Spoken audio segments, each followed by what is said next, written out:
We're advancing into a future that's taking new shape every day. What will our world look like in 50 years? Fully automated cities and flying cars? Will our children have artificial organs? Will they live to be 100? Top international scientists look half a century ahead. Their discoveries will change the world. Fasten your seatbelts. This is the adventure of the future.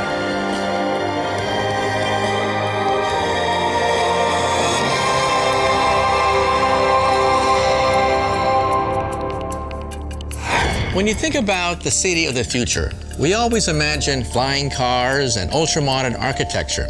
But the real revolution in 50 years could be invisible. Consider this. When your parents were born, the PC didn't even exist. And today, every mobile phone has more memory than all the early computers. Now think 50 years out into the future, and you can begin to imagine the enormous possibilities for the city of the future. 50 years from now, a city of the future. It is afternoon. There are still schoolboys here, like 13-year-old Paul, but his route home is very different from that of today's kids. Hey, I'll race you to the hot dog stand. Go! Paul's holographic dolphin, the streets, the buildings, and everyone's clothes are constantly processing gigabytes of information. Hey, you cheated! You went through my side! The usual, please. Sure, Paul. The citizens of the city of the future are swimming in a 24-hour torrent of data. And that isn't the only big difference from today. What will a city in the West look like in the next 50 years? Let's do a little experiment. Go outside your front door and imagine that every 10th person is over 80 and every 3rd person has reached the age of 60. Now, if you live outside the metropolitan areas, whole regions could be deserted. Now, why is this? Because outside of the United States, in the Western world, people are having fewer and fewer children. We're being hit by a double whammy, an aging population coupled with a declining birth rate. Quite simply, the birth rate is beginning to fall beneath the death rate. The aging society of the future may be a problem, but it could bring this advantage. It could ease the shortage of housing and jobs. Hi, Mom. Hi, honey. You're home early. How was school? Fine, thanks, Mom. Things still tense. Not for long. Hey, I'll see you tomorrow, honey. Bye, see you tomorrow. And don't spend all your time playing with that silly holofin. I won't, Mom. Taxi. This is Paul's grandpa, John. He's a computer freak and a first-generation hacker, and he's one of the few people in 2057 who still know what a keyboard and mouse look like. Asimo packing, not unpacking, you idiot. Sorry. I said put it in. I need the blowtorch. Oh, hi, Gramps. Hi. Why don't you get the pile of junk and upgrade? This thing's so old, it's got no online connection. I can't get any upgrades anyway. It's probably time to trash him. Here you go. Oh. Grandpa, why do you always eat hot dogs? Oh, what's wrong with hot dog? Oh, no. Please, Grandpa, not again. Sorry, this time I'm going for good. What did you argue about this time? I'm a bad influence, and I'm irresponsible. She happened to catch me putting the finishing touches to your new friend. You know what she says about that? How far have you got with it? It's finished. It's on your desk. To the annoyance of his mother, Paul's favorite game is playing with his virtual friends, who are barely distinguishable from reality. Wow! Hello, Paul. You can talk! Yes, Well, come on, show me a few moves! with pleasure. These 3D images are more than just playmates. We will interact with them in hundreds of different ways through medicine, advertisements, video games.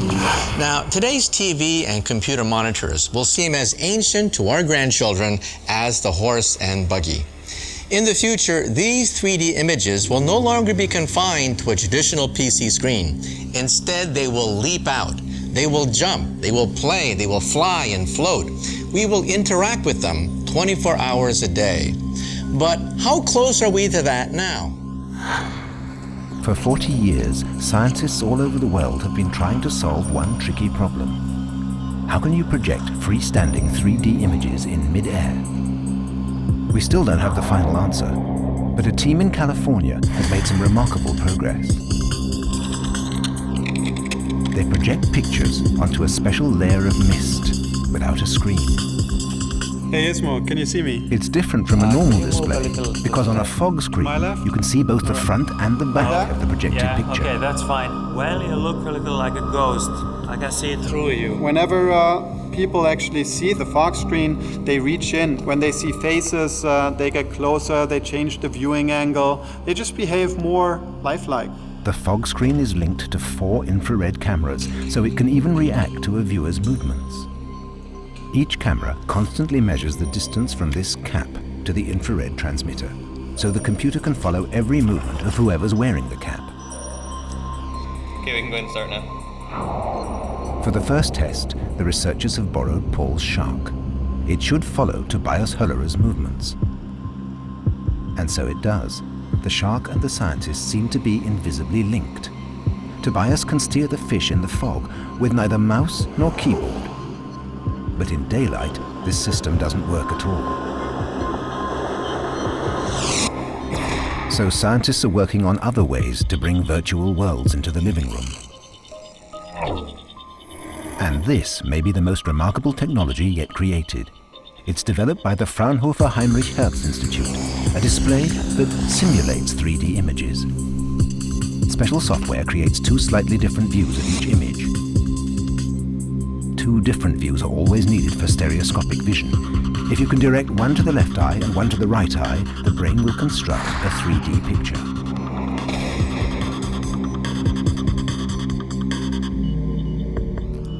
But how can the 2 pictures simultaneously be directed to our left and right eyes? The solution is provided by this sheet of glass. Put it in front of a monitor, and the sheet activates. You can see its special features under a magnifying glass. These simple regular grooves are central to the success of the system. Look at these very fine vertical stripes. It's as if we had set 600 lenses side by side on the display, and these lenses allow us to project the right picture into the right eye and the left picture into the left eye.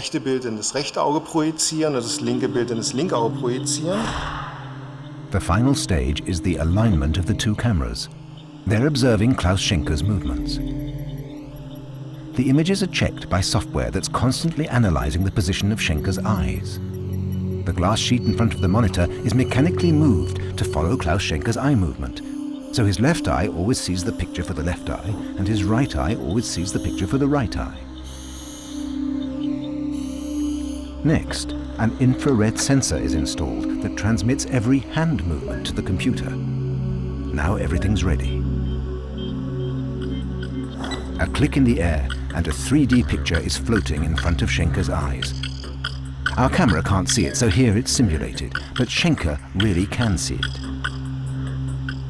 They've already built displays that can be watched by up to 8 viewers at once, so 3D TV is theoretically possible for the whole family. But it'll be decades before we can expect to see anything like Paul's shark swimming through our front room. The picture I can see now is not yet anywhere near as realistic as the one in Paul's room. For that, you would need a display that's actually invisible and could be viewed from every part of a room. We have yet to come up with the ideas that will let us achieve that. Hey! Wait a minute.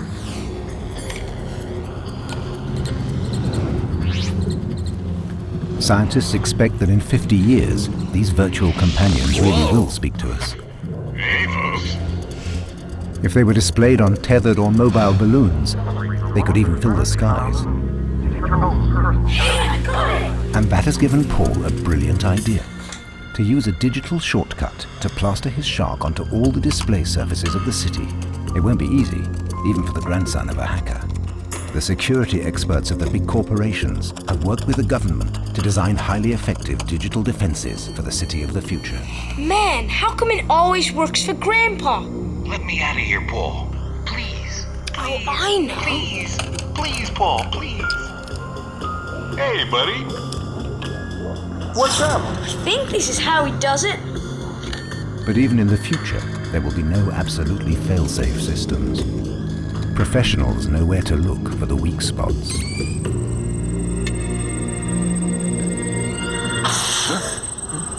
Cool. I'm in. Whoa!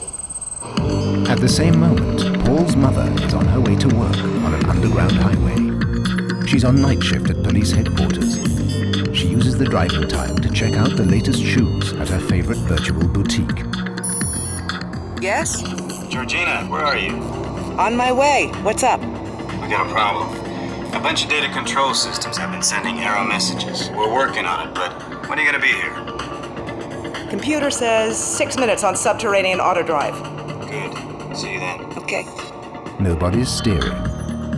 100 kilometers an hour on automatic pilot. Wouldn't it be great if you jumped into your car, told it where to go, and the car drove itself without your ever touching the steering wheel?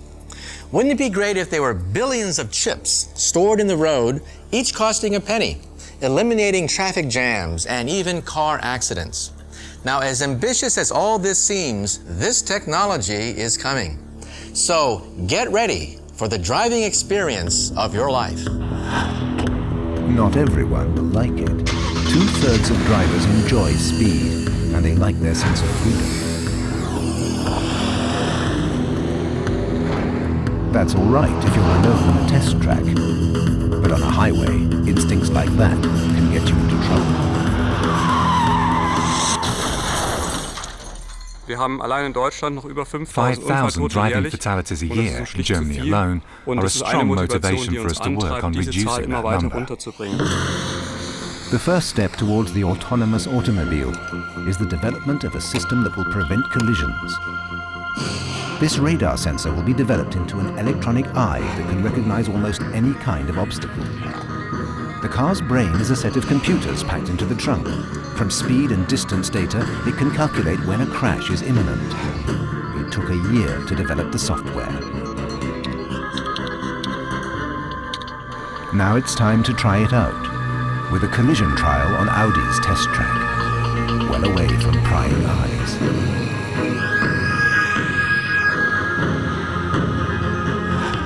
These foam blocks have a high metal content to make them visible to radar sensors. But only the car on the left is fitted with the sensors. Stop. The speed of the test is 30 kilometers an hour, and neither driver is allowed to brake. The sensors of the car on the left are constantly measuring the distance to all possible obstacles. And this is the moment of truth. The computer has calculated that it is now no longer possible to avoid the blocks, so it immediately gives the signal to brake hard. Steel clamps steel, and without a single movement from the driver, the car stops, just in front of the blocks. Test 2, 80 kilometers an hour. The sensor spots the obstacle, but it brakes too late. At this speed, the software can't decide if the driver hasn't seen the obstacle or simply intends to pull out to pass it.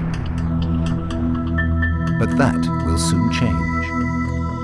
Okay, wir können losfahren. Audi's experts are now doing some of the first in-depth research into the behavior of that little-known species, the driver. Infrared cameras record every move. They're looking for behavior patterns that will let the computer predict what the driver is going to do.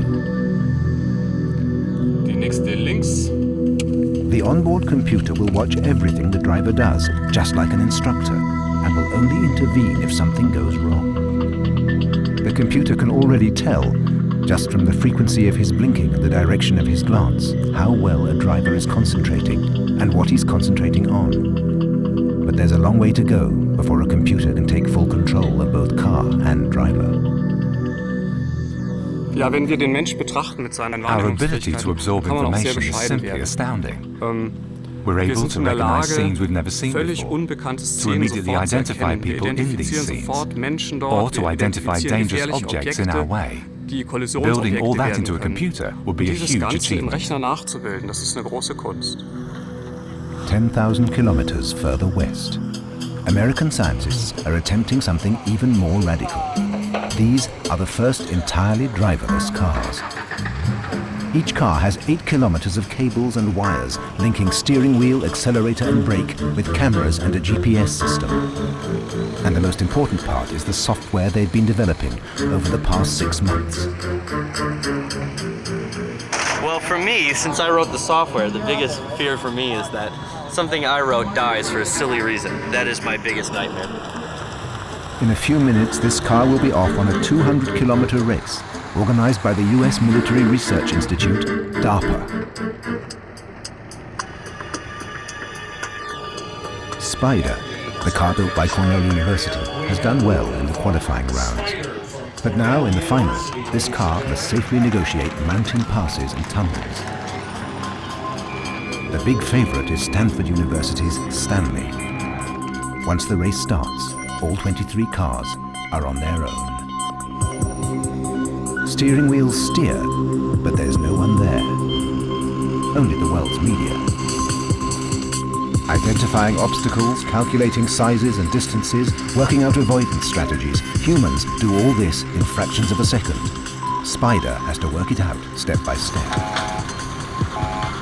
Whenever Spider moves, a warning signal sounds, because no one yet completely trusts its independent maneuvers. It makes a rather hesitant approach to the obstacle, but it does find the right way.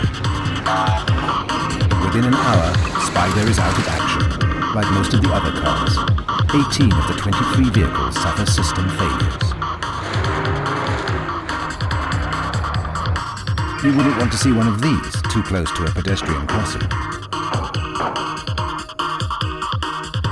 But at the toughest part of the course, something really remarkable is happening.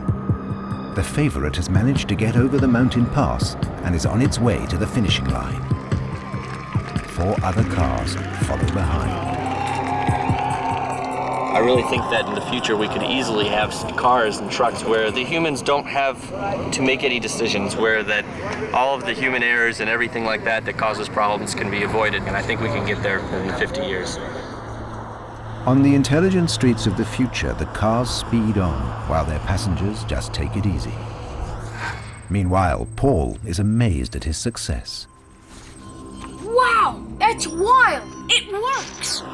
The shark is out there. Hey, how is it up there? He's on a digital journey into the city center of the future. Screen by screen, the city turns into Shark Town. Buildings out of a biological microcosmos spiral into the sky. Parks and forests float at dizzying heights.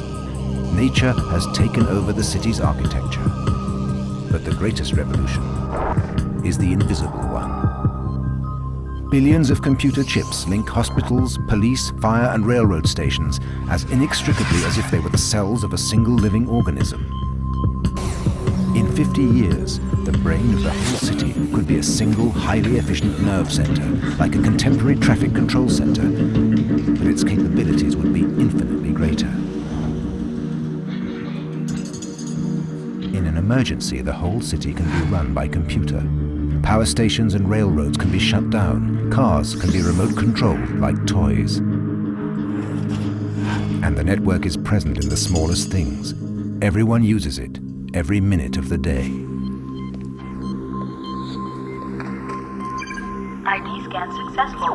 Welcome, Mr. Scaly. Thank you. You can take over a taxi using your fingerprint and simultaneously log into your home. Your friends will never again wait outside your front door because you're late getting back. What is your destination, please? 21 First Street. Thank you. Hi, it's me. Hi. I know I'm a bit early. Doesn't matter. Just go in and make yourself at home. Yeah, I'll see you inside. See you. You will let the home of the future know who's allowed in and who isn't.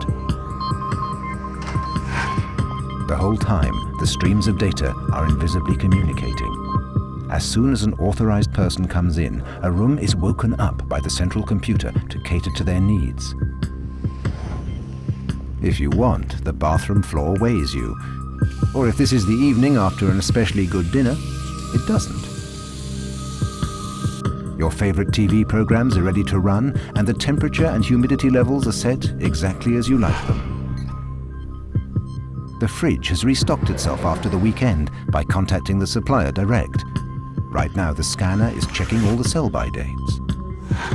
If something's still missing, even this fridge can't anticipate sudden cravings, the online supermarket is always available.